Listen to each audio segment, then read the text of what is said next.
You know, in order to really properly introduce this product to you, I'm going to bring out one of our preeminent research and development scientists who we brought into the company some time back. Now, for security reasons, because this guy is a really important guy to us, we're simply going to call him N. Okay? Now, his background is a little bit dubious because when we did the background check, there was kind of a hole in his record. We couldn't find any history of his experience over about a 10 or 15-year span. But in the job interview, he gave me a cool grappling hook laser scanning watch, and so he got the job. So, ladies and gentlemen, I'd like to introduce you to N. N, come on out. Thank you, Stephen. How you doing today? Hello, hello. Hello, everyone. Thank you for having me. Hello, Stephen. Great. It's good Pleasure to be see here. you. Hello, good to see you too. Very nice to be here. Hello, everyone. Nice to be here to be able to roll out our newest innovation, the EX25. Wow, that's small. Yes, it is small, Stephen, but it packs quite a wallop. Does it? Let me show you. I've taken the liberty of putting the EX25 ScanEngine into this CK31 mobile computer. Great. Yes. Can I? Oh, absolutely, yes, absolutely. Yeah. It's easy as point and shoot there. Well, so even I can do it. Even you can do it, that's right. Great. Steve. Let's take it for a spin, shall we? Yeah. Wonderful. Okay. Now, Stephen, as we all know here, scanning barcodes is a big part of how a warehouse operates. As a result, today's warehouses must be designed around the current scanning technology, the limitations of that technology. This basically means being able to scan linear, one-dimensional, 1D barcodes at a distance of near and far, and two-dimensional, 2D barcodes at roughly 2 feet away. Right. Now,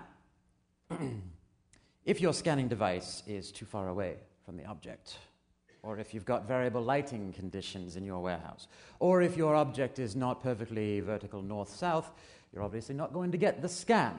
That's a problem. In fact, Stephen, did you know that there are nearly 1.6 million environmental variables that affect a barcode scan? Only you would know that. Indeed, only I would know that. Don't ask too many questions about that, Stephen. Dubious past, indeed. Now, if any of those variables get in the way of your scan, your workers, who are no doubt already working very hard, are going to waste valuable time simply trying to get the equipment to work. Well, you know, that's an excellent point. I mean, know that it is a is. common problem. It's a very excellent point, I know. Also, if your scanner only reads 1D barcodes, one-dimensional barcodes, you're going to have a problem with the growing popularity of two-dimensional barcodes. Stephen, let me show you what I'm talking about. Okay. Now, over here, there are two things you'll find in any given warehouse working environment, two packages, if you will. There's a one-dimensional barcode here and a two-dimensional barcode there. Why don't you take the scanner and read both barcodes, please? Okay. Range of about arm's length. Okay. Did it like nothing at all. Works Perfect. The EX25 can already read both barcodes, which is the first advantage right there. Not unique, but certainly the beginning of a great scanning product here.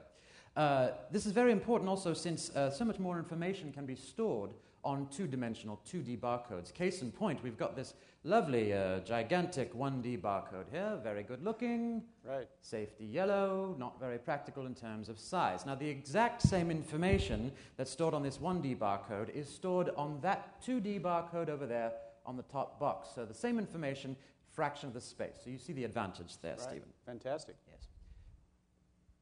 So, this is great, but, you know, barcodes aren't always lined up perfectly. True. In a real warehouse environment. So, what happens then? Uh-oh, look what's happening here. Oh no. Yeah. Terrible tragedy, look at that, what happened?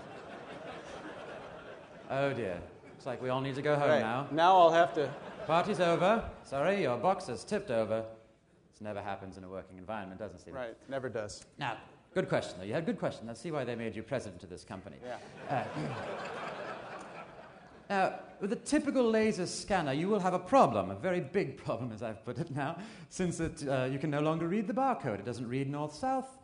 Big problem. The user will have to move their wrist, tilt the scanner slightly, or move the box back to its original readable position. Right. Not a problem. I can do it right now. Look, easy as pie. 1, 2, 3. There it is. Multiply that, however, by thousands of boxes in your warehouse and the hundreds and thousands of times that this happens in your warehouse environment. Often these boxes are not exactly where you want them to be. So instead of me talking about it, why don't you go ahead and just scan it again? Okay. I've tipped the box over, go ahead and scan that. Perfect. Like Great. I never even touched it. Yeah. EX25, once again. Now the EX25 features something we call omnidirectional reading. And basically that means users no longer have to tilt the scanner or the box in order to get the correct barcode reading, a real advantage for our customers. I know you're really excited about that, but yes. Isn't it true that just about any imager will do that? Yes, Stephen, if you're going to steal my thunder once again. You just wonder why you brought me out in the first place. Never mind. Let's change things up a little bit, Stephen. Let's walk over here. Walk with me here. These boxes here. Now, why don't you stay about 6 or 7 feet away? Don't get too close there. You're about 6 or 7 feet away. All right. Go ahead and scan both boxes. Scan those. Excellent. Wow. 2D and 1D. I think we're kind of in some uncharted area here for an area imager. Indeed. Uncharted territory right here. Another advantage to the EX25 is that is the inclusion of a built-in